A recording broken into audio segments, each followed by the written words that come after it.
أعوذ بالله من الشيطان الرجيم بسم الله الرحمن الرحيم رب اشرح لي صدري ويسر لي أمري واحلل عقدة من لساني يفقهوا قولي آمنت بالله صدق الله العظيم اللهم صل على محمد وعلى آل محمد كما صليت على إبراهيم وعلى آل إبراهيم إنك حميد مجيد. کمونگا دا دوړه ملګری الحمدلله مفتی درویش صاحب او مونږ ټول د یو مسلک سره تعلق لرونکي یو الحمدلله. نو په یو مسلک کې دننه په بعضو مسایلو کې اختلاف راځي، هغه اختلاف رفع کولو دپاره مونږ افهام و تفهیم په میدان کې دواړه ناست یو. نو اول زه مفتی صاحب تانه دا مطالبه به کوم چې دعوې مطابق یا جواب دعوې مطابق چې کم مغربي او سیکولر جمهوریت ته په دې باندې به دلایل نه راوړي، ځکه چې دا مدې ما او تا دواړو اتفاق دی چې مغربي او سیکولر جمهوریت چې په کې علت د کفر موجود دی، نو هغه باندې ما او تا دواړه متفق یو چې دا کفري جمهوریت دی.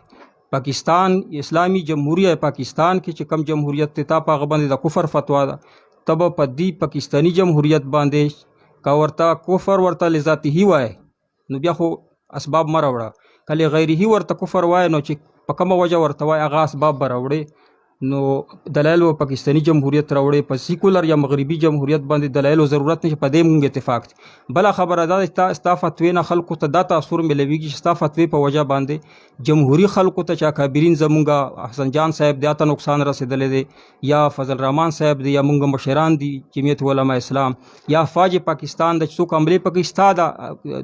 د فتوې په وجه باندې، ځکه چې څوک جمهوریت کې کار کوي خلک دا تاثر ته اخلي چې عام کافر دی، د خلاف جهاد هم فرض دی. نو چونکې په دې مونږ تاسو دواړه متفق په موبایل مونږ خبرې کړې چې نه تا فرمیلی چې زه جمهوریانو ته نه کافر وایم، نه په چې څوک د جمهوریت دفاع کوي یا د پاکستان دفاع کوي هغو باندې حملو ته زه جایز وایم، ته زه فساد یا څه وایم. په دې دواړو خبره مونږ متفق یو، دا خبره به انشاءالله آینده مخکې نه کوو. صرف او صرف یوه اختلافي خبره دا ده چې تا ویلي چې پاکستان جمهوریت چې کم دی دا کفري دی،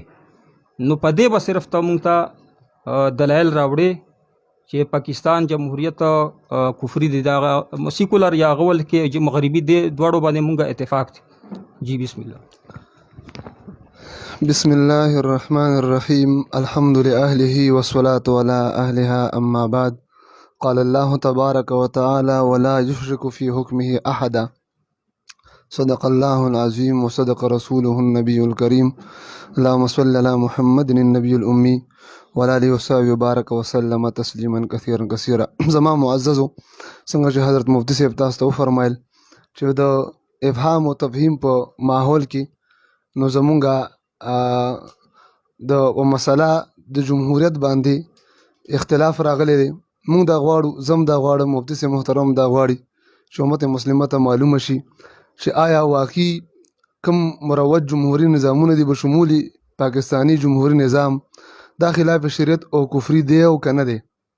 زما مقصد ام دا دی د الله پاک رضا ده چې حق ته ورسو. د حضرت مفتی صاحب محترم مقصد هم د الله پاک رضا ده. صرف په دې نیت موږ راغلي یو چې دا مسله د دلایلو په رڼا کې هغه امت مسلمه ته ښکاره شي. او زمونږ زه خپل انشاءالله العزیز چونکې د اهل حق شعار هم دا زمونږ د علماء دیوبند که مونږ شرع صدر وشي نو بالکل زه خپل موقف پرېښودو ته تیار یم او زه به اعلان کوم بر سر عام، ځکه چې زمونږ دی کې خپل ذاتیات نشته، ته الله رب العزت د رضا دپاره او د خدای جل جلاله د قرآن د حاکمیت په خاطر مونږ لګیا یو. حضرت مفتی صاحب به عام د علماو د دفاع یا د نورو شرعي مقاصد د وجې نه هغه دفاع کوي. چاته هم دا پته نه وي، شاید دا پته وي چې نظام کفري او بیا هم دفاع کوي، دا څوک نه کوي، دا مونږ ته پته ده. بهرحال چونکې څو ورځې مخکې مفتی صاحب محترم هغه زمونږ مخکینی چیلنج او د مباحثې په ویډیو کې هغه قبول کړی، نو هغه الفاظو زه هغې باندې لږه مختصر رڼا اچوم او بیا به خپل باقاعده زه خبره شروع کوم. اول نمبر دا چې په هغه ویډیو کې مفتی صاحب محترم ویلو، چونکې ما ته ډېر زیاتو خلکو دا کلیپونه راواصول، ما نه بار بار مطالبه کوله د کلیپ کول، خو ما ځکه نه کول چې مېل زموږ دا مجلس خراب نشي. نو زه مجبور یم چې دا ملګري څونه دا ویډیو ګوري چې هغې ته دې وضاحت وشي. حضرت مفتی صاحب محترم فرمایل چې په ویډیو کې چې یاره مونږ تا ته ما ټلیفون وکړه چې زه درغم د اتوار په ورځ باندې، نو دوی زه په سفر یم، نو ما ورته چې خیر سفر نه راشي بیا دوی زه به کمیټې سره مشوره کوم، دا خبرې دوی کې. نو ټول اول محترمو دا تاسو ته واضح مفتی صاحب مخامخ ناست دی چې دا د زیارت ورځ وه او زه په سفر باندې وم، په شلمان سفر باندې وم، دا ملګري ما سره ځینې په هغه سفر کې چې دوی ځینې ناست هم دي. نو ما ته مفتي صاحب محترم په ګروپ کې د چا سره بحث کو نو ګروپ نه ما ته چا میسج راولېږه د مفتي صاحب محترم ګروپ کې چې کوم مرګري میسج را لګلو نو هغه زموږ ملاقات هم نه دی شوی اوسه پورې خو مفتي صاحب هغې کې دا فرمایلو چې یاره ستاسو سره زه بحث نه کوم تاسو کوم استاد دی تاسو ته دا بحث د کړی دی نو هغه دې ما سره کینی او بیا دا میر اتوار پر پسې درځم او بس ورته تیار شه نو ما هغه الفاظ هم واقعي چې سخت هم وي چې ګوره دا طریقه نه ده ته په ما باندې ډایرکټ راځي اوس په سفر یم ما ته به ویې ما نه به وخلي بیا به راځي نو دا طریقه کار نه دی نو د ټول ناول وضاحت دا دی چې د مفتي صاحب محترم ما سره برای راست ملاقات نه شوی دی په دې حقله باندې نه ما سره ټلیفوني رابطه کړې ده نو زه چې بیا د جمعې په ورځ واپس راغم د سفر نه او بیا ورځ نیمه پکې ووته نو ما بیا د خپلو هغه مرګرو په واسطې سره دوه مرګرو په واسطې سره د مفتي صاحب محترم سره په واتساپ باندې رابطه هغه شروع کړه نو بیا دې کې ورځې ووتې نو دا د جمعه خالي اتوار پیر د نهې په ورځ باندې مازدیګر زه د تفسیر مطالعې ته ناست وم ځینې مرګرو یو کلیپ کړو نو چې یاره دا داسې دروغ پوسټ کړی دی او دا داسې نه وه هانکې الله ګواه دی ما ته مخې ته تفسیر پروت ما مطالعه کولی شي طالب راغی وایي چې مفتي صاحب دی ملکه مفتي صاحب غلام فرید صاحب مې ورته شه راځه دا یو مفتی طلحه صاحب هغې په ګروپ کې کړو چې یاره ما مفتي صاحب نه پوښتنه وکړه غلام فرید صاحب نه هغې ویل چې ما د ترین کوم د شاګرد له ټلیفون ورکړه نو ما ورته ویل چې لکه دې سره خو زما نمبر ونه د نهې په ورځ چې دې راغی ما نمبر ورکړه نو ما ته مفتي صاحب رینګ څنګه وکړه بیا ما شاګرد ته ور څنګه کړه په سفر خبره بالکل زه په سفر وم د جمعې شپه مې په شلمان کې کړې ټوله دنیا به ګواه ده نو بهرحال د هغې وضاحت ما کولو چې د تفسیر ته ناست مفتي صاحب محترم راغی کېناست سلام کلام وشو بیا دوی چې دا خبره به مروج انداز کې مونږ نه کوو ما هم ورته بالکل هغې ته تسلي ورکړه چې مونږ هم مروج انداز مناظرې نه کوو بلکې افهام و تفهیم ماحول کې د ورورۍ په ماحول کې به یو بل پویو انشاءالله العزیز او بیا دی وتل دیم پوسټ وکړو ما هم پوسټ وکړو خبره ختمه شوه نو بهرحال چاته چې دا کومې خبرې راغلي نو داسې نه شوي صورتحال داسې و دویمه خبره دا چې مفتي صاحب محترم په کلیپ کې دا فرمایلي چې دوی د کابرون نه خطا شوی دی او د استادانو نه خطا شوی دی ګډې وډې وایي که نه نو الحمدلله اکابرون په ما باندې کلک اعتماد دی استادانو سره کلک اعتماد دی رابطې دي بالکل زه خطا شوی نه یم جي او جي مثلا څونه استادان چې دي نو زمونږ استادان دي مولانا عبدالقیوم حقانی صاحب دی زما د تخصص استاد دی بیګا نه بله شپه اوسه زما رابطه شوې ده نو ما سره ریکارډ موجود دی ما ته وایي خوشحالېږم ستا مناظرې ستا بیانونه نه زما استاد دی تخصص استاد دی زما تخصص استاد دی شریخود ما ته حقانی صاحب او بخاري مې هم تی ویلی دی بخاري پاتې شو د دور حدیث استادان زما شیخ نقیب الله صاحب داوند برکات الله علیه زما استاد دی دغه شانتي حضرت مولانا شیخ عبید الرحمن صاحب دی اوسه پورې مونږ ته څه نه دي ویلي زه هم شیخ الحدیث دی د مسلم شریف دی نه مونږ ویلی دی نه نه دی جي او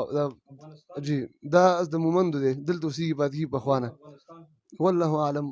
نو بهرحال دا زما ټول استادان دي نو زه ملاقات لا نو زه شانه ګډوډ شوی نه یم ما منهج نه دی پرېښی ولې منهج به زه هغه وخت کې پرېږدم هلکه ټایم پوره شي بیا وایي ښه چې کله منهج به زه هله پرېږدم چې زه اکابرینو ښه جي ټایم پوره شو اواز کوئ که نه اواز کوئ صحیح شو زه ټایم بیا بل ټرن کې زه وضاحت کوم بسم الله الرحمن الرحیم زه خو مفتي صاحب وایم که تاسو دا خبرې پرېږدوي چې مناظره څرنګه منعقده شوه مباحثه بس منعقده شوه الحمدلله اوس ته الله پاک وکړي چې تا ته د الله پاک په دې هغه باندې حق ګویۍ ویلو توفیق نصیب کړي ما ته دی نصیب کړي دا زړې خبرې بس پرېږدوي دا کم خلکو چې کلیپونه کړي دي خلکو دا کوشش کوي چې افهام و تفهیم خبره ونشي د منځ کې هم مسلک خبره په دې کې خلک دا کوشش کوي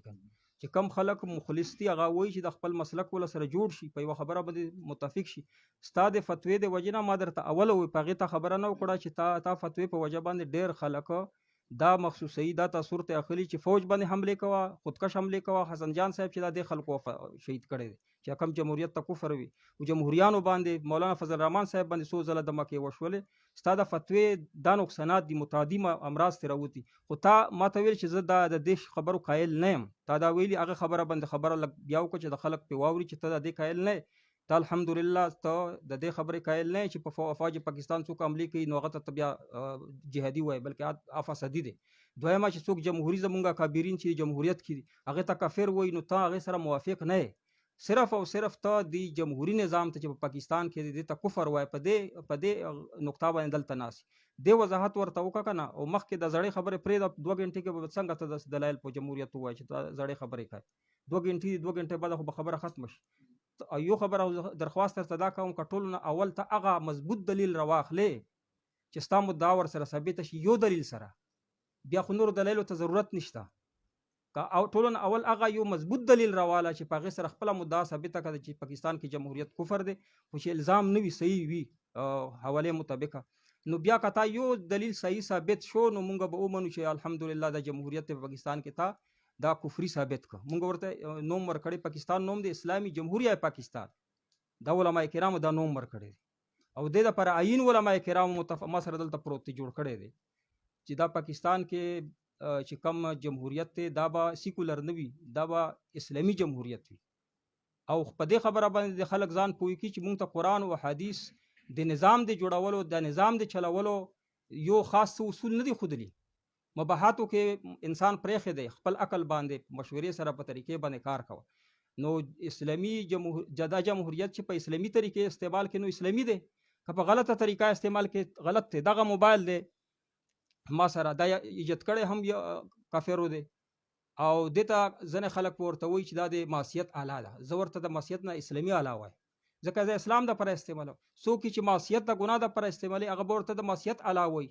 نو ځکه ما درته ووایي چې تاسو د پاکستان کې کم جمهوریت دی چې په کومه معنا کې د عملي دلته رایج دی، په دې باندې یو دلیل راوړه. اول ټولو نه اول یو دلیل پرې راوړه، نوره خبرې پرېږده چې دا پاکستان جمهوریت چې دا په دې سبب باندې یو خدا وضاحت وکړه. بلکې دا واضحه خبره ده چې ته ورته جمهوریت ته کفر لذاته نه وایي، دا موږ متفق یو ته لغیره وایي، هغه لغیره اسباب راوړه زر چې دا خبره ختمه. جزاک الله. بسم الله الرحمن الرحیم. مفتی صاحب محترم، ستاسو خبرې بهترین دي، خو د دې وضاحت ضرور دی. انشاءالله زر کوم خیر دی، ځکه چې د دې نه به موږ څنګه تاسو موږ ته وویلي چې ستاسو فتوی نه متعدي امراض پیدا شوي دي، نو ستاسو د فتوی نه په موږ باندې تکفیرت فتوا لګېدلې ده. موږ ته خلک خارجان او تکفیریان وایي. لکه په دغه کلیپ کې مفتي صاحب محترمه تاسو زه دغه خبره مخکې بوزم، هغه دا دی تاسو به خپل دغه کې مفتي صاحب محترمه تاسو به خپل ټرن کې خبرې کوئ انشاءالله. بیا وایي رجوع نه ده شوې، رجوع هغې ته وایي چې تاسو ویډیو کې بیان وکړو نو ما پسې نو ویډیو کې هم رجوع کړې وه، دا هر څه خپله طریقې تاسو رجوع نه ده کړې. تاسو بیا دا ویلي چې یاره تا مشر تعلیم وي، تا نه به زه پوښتنه کوم که مشر تعلیم دې ویلې که نه ویلې. انشاءالله مشر تعلیم یې ځان سره روړی او هم درته وښیم. او جی تاسو ویلي دي، کلیپ کې هم ویلي دي تاسو بالکل چې کلیپ کې زه مخاطب یم مفتي صاحب، تاسو شم کلیپ کې زه مخاطب یم نو ماته خبرې ټولې ماته دي. او جی هغه هم ویلې هم وروړی انشاءالله. بهرحال تاسو بیا قیاس کړئ په مدرسو د آیینونو باندې، خبره وضاحت مخکې دلایلو کې کوم انشاءالله. بیا تاسو ویل چې کفر واپس درځي، نو هغې وضاحت هم درته وکړم چې کفر کم کفر واپس په سړي باندې دا مطلقه خبره نه ده. هغه به انشاءالله تاسو هم کو شراح د احادیثو وګورئ نو داسې نه ده. بل دا چې تاسو دا تکفیري فرقه ده، نو الحمدلله د اهل سنه والجماعه او خصوصا د کابرین علماء دیوبند بچی یم زه، یو خبره به زما انشاءالله د جمهور اهل سنه والجماعه او د علماء دیوبند نه هغه خلاف نه وي. زه چې تکفیر کومه د اهل سنه والجماعه د اصول لاندې او د احناف سادات احناف رحمهم الله د اصول نه کتابونه به کوم انشاءالله. بالکل خارجیت سره الحمدلله زما شهیدان دي، ما شاګردان ټوټې کړي دي خارجي خلاف. لہذا تاسو بیا خپل دغه کې مفتي صاحب محترم، لہذا د تکفیري ذهن الحمدلله اهل سنه والجماعه یو. چې کوم دور کې مرجئه را پیدا شي نو مقابل د خارجان وي، نو مرجئه هم نه یو او الحمدلله خارجان هم نه یو، تکفیران نه یو، بلکې مونږ اهل سنه والجماعه خصوصا سادات علماء دیوبند یو. دا خبره خو دې سره د وضاحت هغه شو. باقي تاسو اوس په اول کلیپ کې چې کوم خبرو کا اول ټرن کې هغه تاسو دوی ویل شره. دویم کلیپ چې تاسو ماته بیا راغی پای کې تاسو دا خبره کوئ چې دا جمهوریت چې کوم دی دا د اسلام نظام دی، خو دا یورپ مونږ نه واچوي په کې علتونه واچول او دا اسلام نه مخکې نو د دې غالبا چې اسلام کې دا را پیدا شوی داسې الفاظ دي مفهوم یې ویمه. لهذا به انشاءالله ورځ تاسو ته دا ثابته کړم چې جمهوري نظام د اسلامي نظام نه دی، اسلام دا وضع کړی نه دی. جمهوري نظام دا 599 تقریبا 600 سال قبل المسیح د دې تاریخ دی. نو چې اسلام راغلی نو هغه تاسو انشاءالله ثابت کوم 600 کاله قبل المسیح تاریخ دی، نو څنګه اسلامي شو؟ نو اسلام دا اسلام اصطلاح نه ده، دا د غیر البته مسلمانانو راخښي ده او پکې ګوتې والي راوالي کلمې کوشش ورته کړی چې مسلمان یې خو مونږ هغې سره متفق نه مسلمان شوی پرې نه دی. اب انشاءالله تاسو دلایلو کې ویم. باقي تاسو بله خبره کلیپ کې دا وفرمایله چې ستاسو د فتوی سره علماو ته نقصان شوی دی فاک فوج باندې حملو خبره نو ګوري مونږ بار بار وضاحت کړی چې زمونږ فی الحال کار صرف د نظام سره علمي طور دی. مونږ دلایل ګوره زمونږ اکابرین علماء دیوبند کې به انشاءالله زه تاسو مخکې ویم په اکابرین علماء دیوبند کې به یو اکابر ما څوک ثابت نه کړي چې هغه دې نظام ته اسلامي نظام ویلي. نظام غیر شرعي ویلی خو به وجه مجبوري یا هغه شرکت هغه چې کوم اصول دي اخف الضررین اهون البلیتین په هغې باندې شرکت کړی دی. لہذا نو که د اکابرین علماء دیوبند د فتوونه د خپلو علماو ته نقصان نه رسي پوه نه رسي نو زما نه ولې رسي. نو زه هم د هغې بچی یم صرف د دلیل په میدان کې دا نظام باطلول غواړم. باقي پاشه بیا به څه کوو نو هغې طریقه شته دی پر امن طریقه شته. دلته مونږ چې د کورسو دپاره عمران خان غورځول دپاره پر امن جلوس کولی شو د اسلام د نفاذ دپاره هم یو بینر جوړ کړو چېرې زمونږ د جلسې نظام هغه عنوان دی نفاذ شریعت او دومره خو مطالبه خو کولی شو چېرې د عین حکم اسلام د همدا خو نافظ کړي که نه په 76 سالو چې دام نشته دی نو هغه پر امن طریقې شته دی. ټوپک ته ضرورت هم په دې کې نه راځي نو موږ د ټوپک خبره نه ده کړې نو زما فتوی نه دي ولي خلک غلطه فایده لي. بله خبره دا چې تاسو اول مضبوط دلیل پیش کړئ نو یو دلیل مونږ یې منو بالکل الله تاسو له اجر درکړي دا د حقانیت دلیل دی انشاءالله دلایل درته پیش کوم. او چونکې زما دعوه بنا ده په 2 جزو باندې. اول نمبر دا چې مروجه جمهوري نظامونه او بشمول پاکستاني جمهوري نظام دا خلاف شریعت دی او کفري دی. نو اول به زه په اول جز باندې خلاف شریعت باندې دلایل پیش کوم بیا به انشاءالله په کفري ته راځم انشاءالله عزیز. جزاکم الله. بسم الله الرحمن الرحیم. مفتی صاحب ټیم به سره نه ضایع کوو که نه پکار دی چې ته خپل دلیل ته راشي. یو خدا دی چې په اول جز باندې به دلایل ما درته وایي چې اول نه پیش کوې په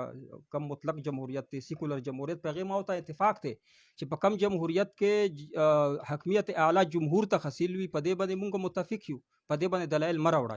دلایلو ضرورت نشته وخت په ضایع کړي. دلایل په دې پاکستان جمهوریت چې زه وایم چې پاکستان کې کم جمهوریت دی کې حکمیت اعلی الله پاک ته حاصل دی نو ته په دې جمهوریت باندې یو دلیل راوړه چې پاکستان کې یا دې نه انکار وکړه چې پاکستان کې دا جمهوریت نه دی صرف د دې جمهوریت خبره. او بله دا چې کومې دا خبره وکړه چې دا 600 سال قبل مسیح د انګریزانو تاریخونو باندې اعتبار مه کوه تاریخي خبرې دي. ته صحیح حدیث یا قرآن نه نشي ثابتولی جمهوریت چې 600 سال قبل مسیح. زه درته وایم چې جمهوریت یو داسې دا د امریت په مقابله کې دی د ملکیت په مقابله کې نظام دی. د امریت نه ملکیت نه دا ښکلی نظام دی هغه به زه درته ثابت کړم. خو ته داسې وکړه چې اول په خپله دوا باندې چې پاکستان کې اسلامي نظام چې کم دی که نه پاکستان کې چې کوم اسلامي جمهوریت دی دا کفر دی ته دې ته کفر ویلي که نه اوس ولې کفر دی هغه ولې جواب دلته کې راکړه. نور اخوا دی خو خبرې ځکه ما که ټیم به تا سره نشته 2 غنټې کې به ټیم پوره شي نو خلک به وایي ستا ملګري به وایي چې تا خو یو دلیل پیش نه دلیل ته راشه فهم التفهیم باندې دلیل ووایه چې زه یې واورم چې کم دلیل باندې ته دې ته اکابرینو خبره ده چې وکړه به زه ټول اکابرینو وښایم چې په دې ته کفر هم نه وایي په دې کتابونه هم لیکلي دي او خو هغه خبره له پرېږده هغه کابرین مونږ په منځ کې دي ما ورته ناست یو که نه. اوس ته په پاکستاني جمهوریت باندې چې پاکستان کې کم جمهوریت رایج الوقت ما جواب دوا کې لیکلي چې دا غیر اسلامي نه دی نه غیر اسلامي دی او نه کفري دی. ته لږه کفر باندې یو دلیل راوړه چې څنګه کفري دی دا دلیل راوړه نوره خبرې لږ پرېږده مهرباني وکړه. اول ځل کې د ملګري نیک سړی دی لږ یې وکړه چې منځ کې خبره وکړه ما ملګري او ستا ملګري به آینده دپاره بیا خبره نه کوي نه به یې تا ته کوي نه به یې ما ته ځکه چې زه دی چې ما ته خبره کوي دا معنی چې زه دا په معنی ډېر پوه دی او تا ته چې دا خبره کوي نو مطلب چې دی پوه دی بیا دی مخې ته راشي که نه صحیح دا خبره دی آینده دپاره نه کوي ته دلیل راوړه جزاک الله. بسم الله الرحمن الرحیم. الله خوشحاله بالکل مګر درخواست دی به خبره بالکل نه کوي ښه زموږ خبرې اصولي دي بې اصولي به نه کوو الله یې تاسو ته اجر درکړي. راځم جي تاسو څنګه وفرمایئ چې دلایل ته راځم خو اوس دا خبرې اول نمبر تاسو دا خبره وکړه چېرې په مغربي جمهوریت زموږ ستاسو په منځ کې متفق دی یعنې تاسو ورته کفر وایي موږ هم وایو نو تاسو زموږ سوال دا چې آینده ټرم کې به تاسو ما ته د علل کفر وایي چې مغربي جمهوریت ولې کفر دی او پاکستاني ولې نه دا به راته لږ وضاحت وفرمایي. دویم نمبر تاسو دا خبره وکړه په خبره کې چېرې موږ ته اسلام نو د نظام د چلولو یو خاص نظام نه دی ښودلی یعنی اصول نه دي ښودلي موږ یې مطلق پرېښي یو نو زه یو جواب تسلیمي درته کوم او یو درته غیر تسلیمي کوم. اول نمبر دا چې دا زه نه منم چې موږ ته خپل اصول نه دي راکړي ځکه دا اسلام دا کوم خلفای راشده چې کوم دور دی خلفای راشدینو نو دغه طرقو شاه الله محدث دلیر مولا ما ان شاء الله حواله وروړیا تاسو ته پیش کوم دغه طرقونه بنوزي یو نو شته ده که موږ دا وایو چې اسلام سره خپل د نظام چلولو طریقې کار نشته دا خو نعوذ بالله موږ په اسلام کې عیب پیدا کوو دا څنګه اسلام دی چې اسلام شته چلولو طریقې ماته نه ده ښودلي یو دویم نمبر که بالفرض موږ ومنو چې موږ ته خاص اصول نه دي راکړي مطلب یو خاص منحصر کړی په خاص اصولو کې نه دی نو دا مفتي صاحب تاسو ته منئ موږ یې منو چې که بالفرض موږ ته په دریو طریقو کې یا په څلورو طریقو کې د نظام د چلولو کې موږ منحصر کړي نه یو نو پابند کړي ضرور یو داسې هم نه ده چې موږ یې مطلب شترې بې مهار پرېښودو چې څنګه چې خلاف شریعت دی که موافق شریعت دی نو هله به موږ هغه طریقه به موږ چلو که اسلام راته ښودلی هم نه ده خلاف شریعت نه ده بالکل اجازت دی هغه سره منو خو چې خلاف شریعت ده نو څنګه بله تاسو دا وفرمیل چې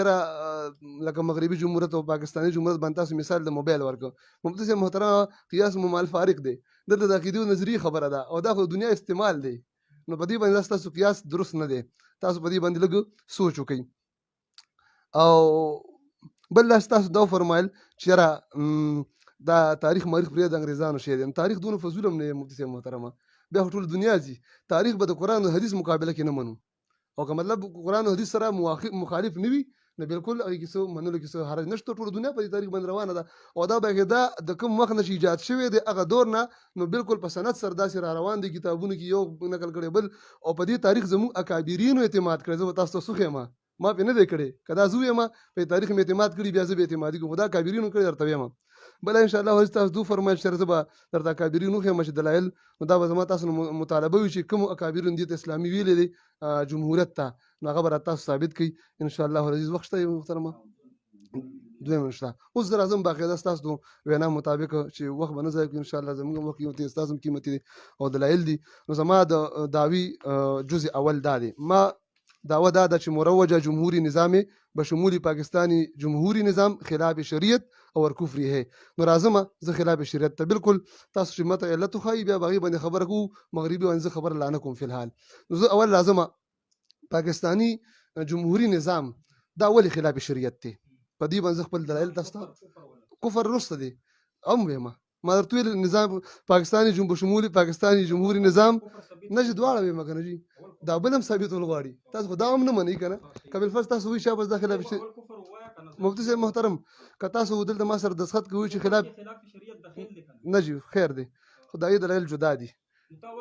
زه دواړه ویم ان شاء الله تاسو دواړه دا وایئ چې مطلب دا پکې داخل دی تاسو نه جی خیر دی چې امت ته پته لګي اوس تاسو دا ویل چې خلاف شریعت نه دی که تاسو وایئ چې دی بس دا باندې اتفاق راشي به کفري باندې دلیل ویما ښه جي لهذا خلاف شریعت باندې زه راځم جمهوری نظام چې هر جمهوری نظام یې راځم پاکستانی نظام ته نو پاکستانی نظام هم په دې کې یو اصل اصول او د دې یو ستنه او بنیاد هغه په 2/3 اکثریت باندې فیصلې کول دي 2/3 اکثریت نو ما عین روډ ان شاء الله هغه به تاسو ته هم زی په زی باندې په دې باندې ټولې فیصلې بنا دي او زور هغه 2/3 اکثریت ته ورکړل شوی دی